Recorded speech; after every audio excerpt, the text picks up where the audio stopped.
దేవుని గొప్ప నామానికి మహిమ కలుగునుగాక. మీ అందరికీ ఉదయకాలపు శుభాలు జరగాలని, మీ కుటుంబాలను దేవాతి దేవుడు దీవించాలని ఒక సేవకుడుగా మిమ్మల్ని ఆశీర్వదిస్తూ ఉన్నాను.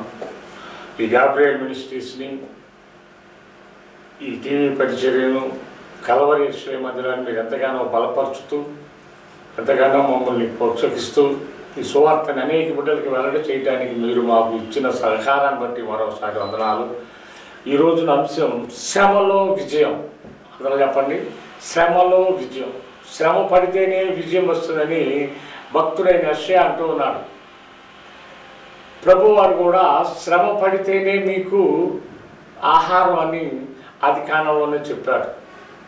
ఈ రోజున జనులు ఎలా ఉన్నారంటే, ఒంటికి చెమట పట్టకుండా ఇంటికి ధనం రావాలి, ఒంటికి కష్టం కలగకుండా నా జేబు నిండాలి, నేను శ్రమ పడకుండా లోకంలో సంపదంతా నా కుటుంబంలోకి నా పిల్లలకి రావాలి అనే ఆశతో వెళ్తున్నారు. కానీ ఆత్మల భారం కలిగి వెళ్తలా. రెండవది, కొంచెము కాలమే మనకుంది.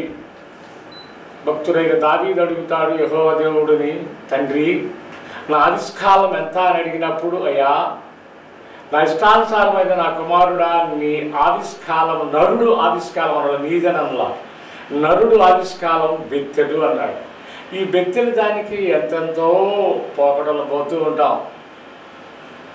అవి కాకుండా 90వ కీర్తనలో చక్కగా మన బ్రతుకు డేటా ఇచ్చాడు. 60 సంవత్సరాలు 70 సంవత్సరాలు అధిక బలంతో 80 సంవత్సరాలు నా కుమారుడు అని సెలవిచ్చాడు. 139వ కీర్తన 16వ వచనంలో అంటాడు, నువ్వు పిండముగా ఉన్నప్పుడే నీ లెక్క రాసేసా, నీ డేటా రాసేసా, నువ్వు ఎన్ని సంవత్సరాలు బతుకుతావో, భూమి మీద నువ్వేం చేస్తావో ఆ డేటా అంతా నా దగ్గర ఉందని చెప్తున్నాడు. ఎప్పుడు రాశాడంట? మన తల్లి గర్భంలో పిండముగా ఉన్నప్పుడే. ప్రార్థన చేసుకుందాం. అందరూ కూడా తలలో వచ్చి ఏకీపించండి. పరిశుద్ధులైన దేవా, నీకు వందనాలు, స్తుతులు, స్తోత్రాలు తండ్రి. నీ బిడ్డలతో మీరే సూటిగా మాట్లాడండి. ఏ బిడ్డకి ఏ అవసరం ఉందో మీకు తెలుసు. ఏ బిడ్డ ఏ కష్టంలో నీ సన్నిధిలో ఎదురు చూస్తూ ఉన్నారో మీకు తెలుసు కనుక నాయన, సియోనులో నీ బిడ్డలందరినీ దీవించండి. నా మాటలను మరుగుపరిచి ఈ శ్రమలో విజయాన్ని నీ బిడ్డలతో మీరే మాట్లాడమని, వినగలిగిన చెవుని, గ్రహింపగలిగిన హృదయాన్ని వారికి దయచేయండి. దుష్టుని గలిగిన ఆత్మ దురాత్మ శక్తులను యేసు నామములో లయపరిచి వారికి, వారి కుటుంబానికి, వారి కలిగిన అన్నీ కూడా మీరు దీవించమని యేసయ్య నామములో అడుగుతున్నాము తండ్రి. ఆమేన్, ఆమేన్, హల్లెలూయా. అందరూ బాగున్నారా? ఈ శ్రమలో విజయం ఏమిటి? శ్రమ విజయం అని మనం ఈ భక్తుడైన యెషయా గారు మనకి నేర్పుతూ ఉన్నాడు. శ్రమ పడకుండా విజయాన్ని పొందుకోలేము. శ్రమ పడితేనే దీవెన, శ్రమ పడితేనే ఆహారం అని ఆది కాండములో మన మూల పురుషుడైన ఆదాము అవ్వలతో ఏం చెప్పాడంటే, ఆజ్ఞ అతిక్రమించినప్పుడు, దేవుడు మాట పక్కన పెట్టినప్పుడు, చెట్టు చాటుకు వెళ్ళినప్పుడు, తినకూడని పండు తిన్నప్పుడు ఏం చెప్పాడో తెలుసా? నీవు నా మాటని పక్కన పెట్టావు కనుక నీవు నా మహిమ స్థలంలో నుండి బయటికి వెళ్ళిపోమని పంపించి అక్కడ కెరూబుల్ని కాపలా పెట్టి 3 మాటలు పలుకుతాడు దేవాతి దేవుడైన యెహోవా తండ్రి. నీవు నా ఆజ్ఞ మాట వినలేదు కనుక నీవు ఈ రోజు నుండి శ్రమ పడాలి. ఇది ఇప్పుడు వచ్చిన శ్రమ కాదు. ఆది కాండంలో జనసంచారం లేనప్పుడు యెహోవా తండ్రి మన పుత్రుడైన, మన మూల పురుషుడైన ఆదాముతో మాట్లాడాడు. నీవు చెమట నేల మీద పడితే నేను ఈ ఆహారం. ఈ కనిపించేదంతా కూడా నువ్వు వ్యవసాయం చేసి నువ్వు ఆహారాన్ని సంపాదించుకో అన్నాడు. అంతకుముందు ఆదాము అవ్వ పనిచేయలా, ఒంటికి చెమట పట్టలా, ఆహారం కోసం దిగులు పడలా, చింతపడలా, దేనికి లేదు. ఆ తోటలో ఇచ్చిన ఫలాలన్నీ కూడా భుజిస్తూ తండ్రి అయిన దేవుడితో మాట్లాడుకుంటూ వారి ప్రయాణం కొనసాగుతూ ఉంది. చక్కని ప్రయాణం. మన ప్రయాణంలో ఎన్నో ఉంటాయి. స్పీడ్ బ్రేకర్లు ఉంటాయి, గుంటలు ఉంటాయి, ఎదురుగా పాజిటివ్గా వచ్చేవారు ఉంటారు. అంత జాగ్రత్తగా వెళ్ళిన ఇవన్నీ లేవు. అక్కడ జనసంచారమే లేదు. దేవుడు, ఆదాము, అవ్వ, ఈ ముగ్గురితోనే ఈ స్నేహబంధం చాలా బలముగా కొనసాగుతున్న కాలంలో అపవాది చూసి వాడవలేక వాడేం చేశాడు? యజమానుడు లేని సమయంలో అవ్వ దగ్గరికి వచ్చాడు. స్త్రీలు ఊరికే మోసపోతారు, స్త్రీలు ఊరికే బెండ్ అయిపోతారు. అది ఎందుకు బెండ్ అవుతారంటే స్త్రీని తీసింది ఎక్కడి నుండో తెలుసా? ఆదాము ఎముకలో నుండి తీశాడు. ఆదాము ఎముకలో నుండి తీసి మాంసముని పూడ్చి తను ముందు పెట్టినప్పుడు పేరు తనే పెట్టాడు. అలాగే ఈ స్త్రీలను ఏం చేశాడంటే వాడు వశపరుచుకున్నాడు. అయ్యా అన్నీ తినండి, ఈ ఒక్క పండు ముట్టిన రోజే మీరు చచ్చెదరు అన్నాడు తండ్రి అయిన దేవుడు, యెహోవా దేవుడు. ఏమన్నాడు? ముట్టిన రోజే చచ్చెదరు అన్నాడు. షుగర్ పేషెంట్ నేను, మీరు కదలండి నేను. మరి ఒక స్వీట్ తీసుకొచ్చి నా ముందు పెట్టినప్పుడు గతంలో వాటిని ఆరగించిన దాఖలాలు ఉన్నాయి, తిన్న అనుభవాలు ఉన్నాయి. ఇప్పుడు షుగర్ వచ్చిందని దాన్ని తీసుకోకుండా ఉండటానికి నోరేమో సిద్ధంగా ఉంది, లోన వ్యాధి ఏమో వద్దు ఉంటుంది. అలాగే తండ్రి చెప్పిన మాటని పక్కన పెట్టి అపవాది అన్నాడు, అవునా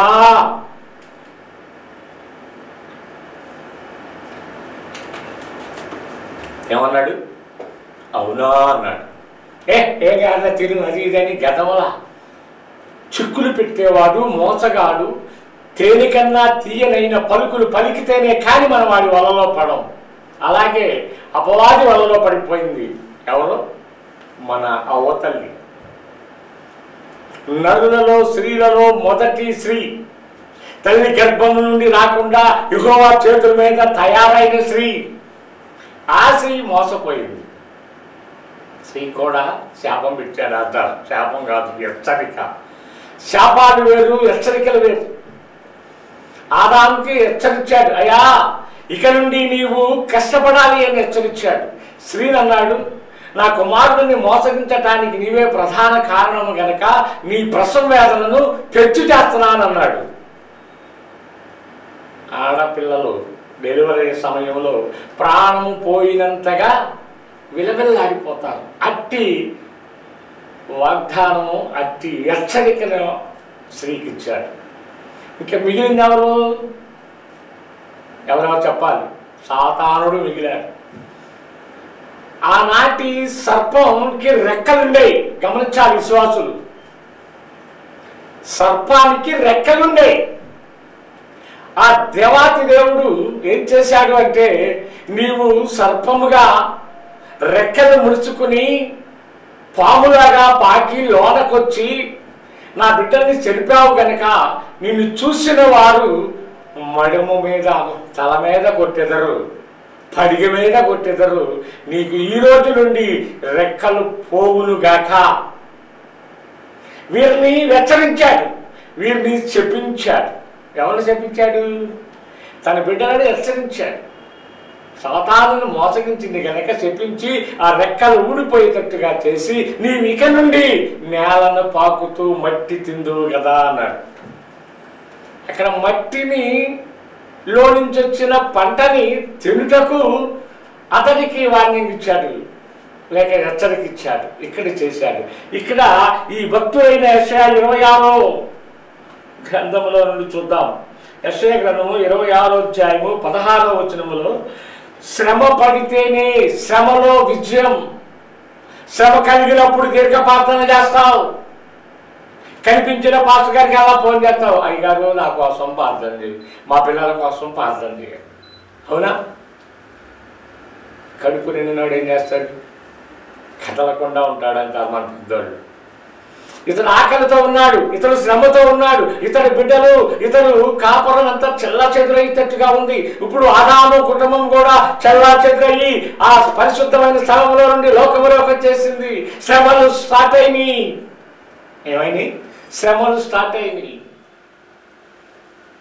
ఈ శ్రమలలో విజయం పొందాలి అంటే నీ కష్టాన్ని నేల మీద వేసి, అక్కడ రైతులు ఉన్నారు, వారు పాములు చూడక, తేళ్లు చూడక, పగలు చూడక, రాత్రి చూడక పొలం మీదే తన దృష్టిని పెట్టి ఎప్పుడు దానిని సదును చేయాలి, ఎప్పుడు తడపాలి, ఎప్పుడు కలుపు తీయాలి, ఎప్పుడు దానిలో వరి నాటాలి, లేక వారి ఇష్టమైన పైర్లు నాటడానికి సిద్ధపడతారు. వర్షం ఆగిపోతే, వర్షం కురవకపోతే, నీరు అందకపోతే ఏమైపోయింది? ఆ పైరు పడిన ఫలితం, ఆ శ్రమకు పడిన ఫలితం రాదు. అలాగే ఇప్పుడు ఎవరొస్తులు ఉన్నారు, సంవత్సరం అంతా చదువుని చదువు, రేపు ఇంటర్మీడియట్ పరీక్షలు జరగబోతున్నాయి 1-2 తారీఖుల్లో. వారు ఏం చేస్తున్నారు? ఇప్పుడు నుంచే ప్రార్థన చేస్తున్నారు. మా లాంటి దైవజనులు మా కోసం ప్రార్థన చేయండి, ప్రార్థన చేయండి చేస్తాం. కానీ మేము ప్రార్థన చేస్తాం, మీరు బద్దకించి ఉండకూడదు, మీరు సోమరవల్లే ఉండకూడదు, మీరు కూడా దీర్ఘ ప్రార్థన చేయాలి. ప్రభువా, ఈ సంవత్సరం అంతా చదివిన చదువు వ్యర్థం కాకూడదు, నేను మరొక క్లాసులోకి వెళ్ళాలి, నాకు విజయాన్ని దయచేయి ప్రభువా అని ప్రార్థన చేయాలి. సేవకుడు ప్రార్థన చేస్తాడని టీవీ గారు తిరగటం, పాస్టర్ గారు ప్రార్థన చేస్తాడని లోకముచ్చట్లో ఉండటం, ప్రార్థన చేస్తాడని నువ్వు పుస్తకం చదవకుండా ఉంటే నీకు ఏం రాదు? విజయం రాదు. అన్నాన్ని తీసుకున్నావు, అన్నా గొడ్రాలే, అనేక మంది చేత నిందపడుతుంది, అనేక మంది చేత దూషించబడుతుంది, అనేక మంది చేత అవన్నీ కూడా అలవాటైపోయినాయి ఆ బిడ్డకి. కానీ ఒక రోజున తన తోడు కూడా ఇబ్బంది కలగచేసినప్పుడు ఏమైంది? దీర్ఘ ప్రార్థన చేయడానికి తీర్మానించుకుని యెహోవా సన్నిధికి వెళ్ళింది. ప్రభువా, నీవు తప్ప ఈ లోకంలో నా సమస్య తీర్చేవాడు లేడని తెలుసుకుని, రుచి చూసి తెలుసుకుని వద్దకు వచ్చానయ్యా. ఇంతకాలం నేను పై పెదవులతో చేశానని తన హృదయాన్ని కుండలాగా కుమ్మరించి తనని అడుగుతుంది. ప్రభువా, నా మీద పడ్డ నిందని తొలగించు, నా గర్భాన్ని తెరిచి ఒక బిడ్డనిస్తే అది నీకే ఇస్తానయ్యా, నీకే సమర్పిస్తానయ్యా, నీ బిడ్డగానే స్వీకరిస్తా, పాలు మరవగానే నీ సన్నిధిలో నీ సేవకుడు చేతిలో పెడతానయ్యా అని నిబంధన చేసుకుంది. సేవకుడు చూశాడు, సేవకుడు చూసి అన్నాడు, ఓ అన్నా, ఏమిటి మత్తు పదార్థాలు స్వీకరించొచ్చావా, అంత మత్తురాలుగా ఉన్నావు అంటున్నాడు. అయ్యా దైవజనుడా అలా అనొద్దు, ఓ దైవజనుడా నీ చేతులు జోడించి, నేను దీర్ఘ ప్రార్థనలో మత్తురాలై ఉన్నానయ్యా. యెహోవా సన్నిధిలో తను నా కన్నీటితో తన పాదాలు తలుపుతూ ఉన్నా, తన దగ్గర నా హృదయాన్ని కొమ్మరించాను. దైవజనుడా, మరొకసారి నన్ను అలా పిలవద్దు అంటాం. ఏమంటుంది? అలా నన్ను సంబోధించొద్దు, అలా నీవు అర్థం చేసుకోవద్దయ్యా అంటుంది. అప్పుడు దేవాతి దేవుడు, జీవము కలిగిన తండ్రి చాలా గర్భాన్ని తెరిచినట్టుగా అన్న గర్భాన్ని తెరిచి ఒక కుమారుడినిచ్చాడు. ఆ కుమారుడే ఈ ప్రవక్త. ఈ ప్రవక్త అంటే ఎవరు? స్వామియేలు ప్రవక్త. ఈ ప్రవక్తను తీసుకొచ్చి పాలు వరవగానే దైవజనుడు చేతిలో పెడితే ఆ దైవజనుడు తనని పెంచి పెద్ద చేసి దేవుని యందు, మనుషులు యందు, భయభక్తులు యందు భక్తిని నేర్పి ఒక సాధారణమైన మనుషుడు కాకుండా బలమైన మనుషుడుగా, బలమైన ప్రవక్తగా తీర్చిదిద్దాడు ఆ సేవకుడు. హల్లెలూయా. మరి నీదేంటి పరిస్థితి? నా పరిస్థితి ఎలా ఉంది? మన ప్రార్థన, మన ప్రార్థన గడిని దాటిపోవటల్లా, తాపు దాటిపోవటల్లా, సింహాసనం దగ్గరికి అసలేస్తావులా చేస్తున్నావు. మన ప్రార్థన ఎలా ఉండేవి అంటే, కుడివైపున ఉన్న దొంగ ప్రార్థన వేరు, ఎడవైపు ఉన్న దొంగ ప్రార్థన వేరు. ఎడవైపు ఉన్న వారు ఏమంటున్నారంటే, ప్రభువా నీవు దేవుడు అయితే, ఏంటంట, నీవు దేవుడు అయితే ఆ శిలువలో నుండి నీవు తప్పించుకుని మమ్మల్ని కూడా తప్పించు. ఈ రోమా ప్రభుత్వం నుండి తప్పించుకోవటానికి, విడిపించబడటానికి భౌతికమైన కోరికలై. ఏ కోరికలు? భౌతికమైనవి, తాత్కాలికమైనవి. మనం ఎవరికైనా ఆడుకునే వారికి, ఆ బెగ్గర్స్కి ఏదైనా ఒక 10 రూపాయలు ఇస్తే ఏమంటాడు? పొద్దాక ప్రార్థన చేస్తాడా నీకోసం? లేక పొద్దాక వాడు ఇష్టమైన దేవుడిని తెలుసుకుంటాడా? ఆ నిమిషంలోనే తన నోటికి వచ్చింది, అయ్యా ఈ బిడ్డను చల్లగా చూడు అంటాడు, లేక ఆ కుటుంబాన్ని చల్లగా చూడు అంటాడు. అంతవరకే. ఇక్కడ ఈ దీర్ఘ ప్రార్థన చేస్తే ఎక్కడికి వెళ్తుంటే అది కురివేలు ప్రార్థన చేస్తూ ఉంటే యెహోవా సింహాసనం దగ్గరికి వెళ్ళితే అక్కడ మిఖాయిలు దూత వచ్చి నేల మీదకి వచ్చి చెబుతుందంట, కొర్నేలు కొర్నేలు, నీ ప్రార్థన తండ్రి అయిన దేవుడికి వినపడింది అంటున్నాను. మరి నీ ప్రార్థన వినపడుతుందా? నీ ప్రార్థన నా ప్రార్థన ఎలా ఉంది? పై పెదవులతోనే మీరు ప్రార్థన చేస్తూ ఉన్నారు, కానీ మీ హృదయాలు దూరంగా ఉన్నాయంటున్నాడు. ఎవరు? సృష్టికర్త అయిన యేసుక్రీస్తు వారు అంటున్నారు. ఎందుకు మనం ఏ స్థితిలో ఉండాలి? దీర్ఘ ప్రార్థన చేసి మన కుటుంబాలని, మన బిడ్డలని, మన ప్రాంతాన్ని, ఈ తెనాలి పట్టణాన్ని కూడా మనం ఏం చేయాలి?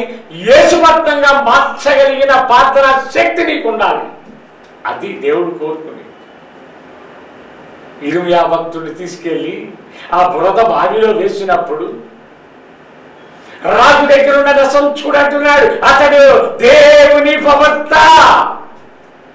రాజా, అతడు చనిపోతే మన రాజ్యం మీదకి యెహోవా దండొచ్చింది, యెహోవా శాపం వచ్చింది, అతడిని బతికించు అని సెలవిస్తాడు.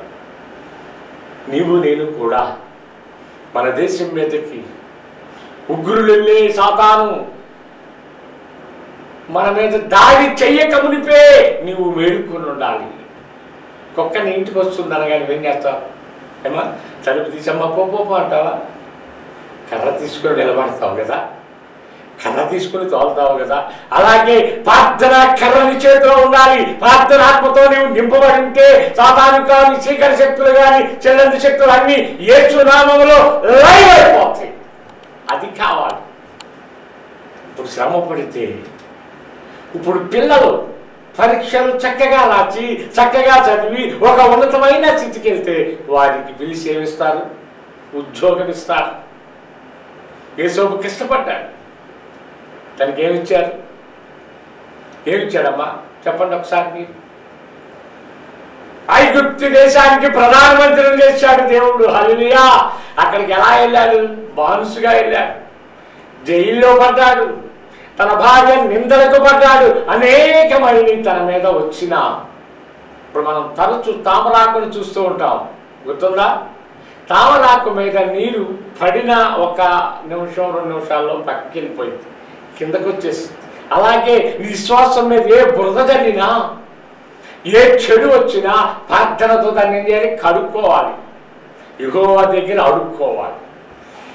ఈ మహిళ పోడిన దాకా కడుక్కోవాలి, యెహోవా దగ్గర అడుక్కోవాలి. అయ్యా నా బిడ్డలను మీరు ఏం చేయాలి? నా బిడ్డల్ని కాపాడు ప్రభా, నా బిడ్డలు ఆశీర్వదించు. చెడు స్నేహాలతో చెడిపోతున్నారయ్యా, కాలేజీకి వెళ్తూ ఉన్నారు, ఎక్కడ తిరుగుతున్నారో నాకు తెలియదుగా ప్రభా. నీవు చూస్తున్న దేవుడు, చూచుతున్న దేవుడవు నీవేనయ్యా. ఎవరంట? ఎక్కడ ఉన్నా చూస్తావని భక్తుడైనా దావీదంటూ ఉన్నారు. తండ్రి అయిన యెహోవా, నేను రెక్కలు కట్టుకుని ఆకాశం వైపు ఎగిరినా నీవు అక్కడ ఉన్నావు, పాతాళంలోకి దిగిపోయినా అక్కడ నీవు ఉన్నావు, బండ కందులోకి వెళ్ళినా నీవు అక్కడ ఉన్నావు. నీవు చూడని చోటేది ప్రభు అంటున్నాడు. శ్రమపడి ఒక తోట వేస్తే, శ్రమపడి నువ్వు పని చేస్తే సాయంత్రానికి యజమానుడు నీకేమిస్తాడు? నీ శ్రమకు తగిన కష్టానికి ప్రతిఫలం ధనమిస్తాడు.